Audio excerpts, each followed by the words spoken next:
ये पशुपालन विभाग में यहाँ पर जो खरीदारी होती है ना, वो निदेशक स्तर पे होती है और यहीं पर टेंडर किए जाते हैं।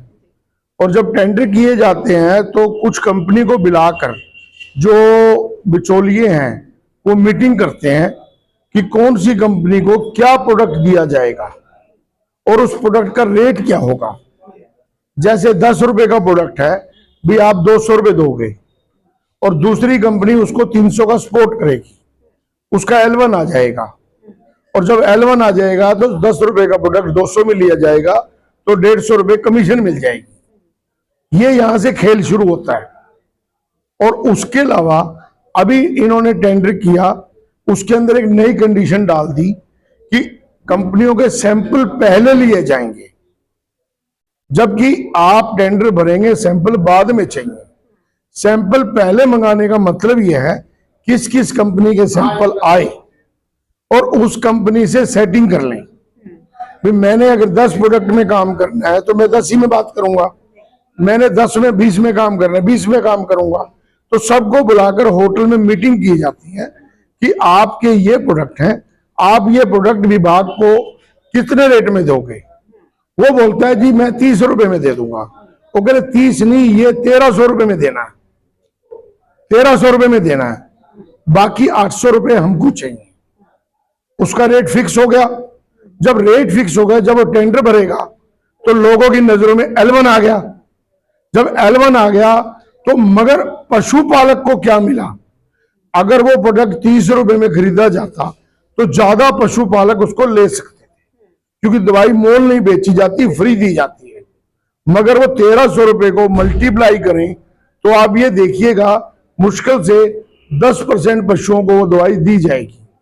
अब उसका संदेह इस बात का है, ये लोग डाटा भेजते हैं केंद्र सरकार में, वहां से पैसा मिलता है 30 रुपए प्रति पशु डीवॉर्मिंग का और वैक्सीन का अलग पैसा। मतलब जितना पैसा प्रदेश सरकार का है उससे दुगना पैसा भारत सरकार से आता है।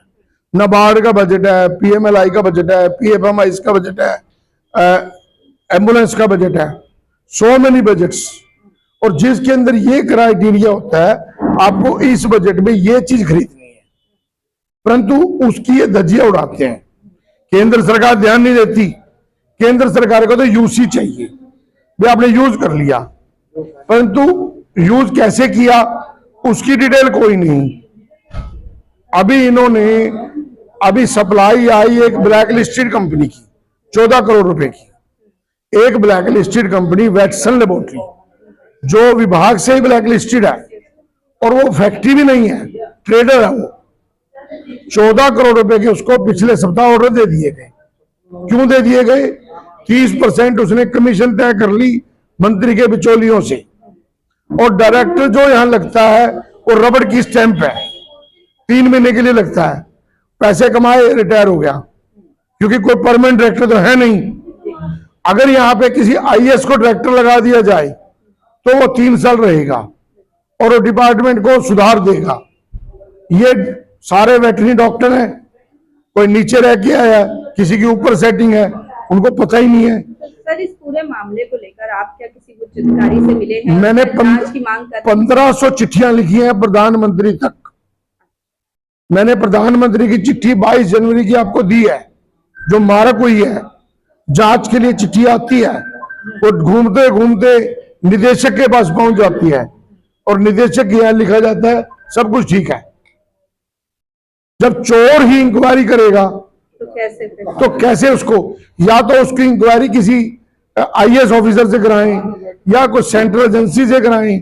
तो अब सर आप क्या चाहते हैं और आगे की क्या रणनीति रहेगी आपकी? हम ये चाहते हैं कि इसकी जांच सेंट्रल एजेंसी से करवाएं, और अगर ये नहीं हुआ तो मंडल स्तर पर पशुधन के लोग, पशुपालक धरना प्रदर्शन करेंगे और सबसे पहले इसकी बनारस से शुरुआत होगी।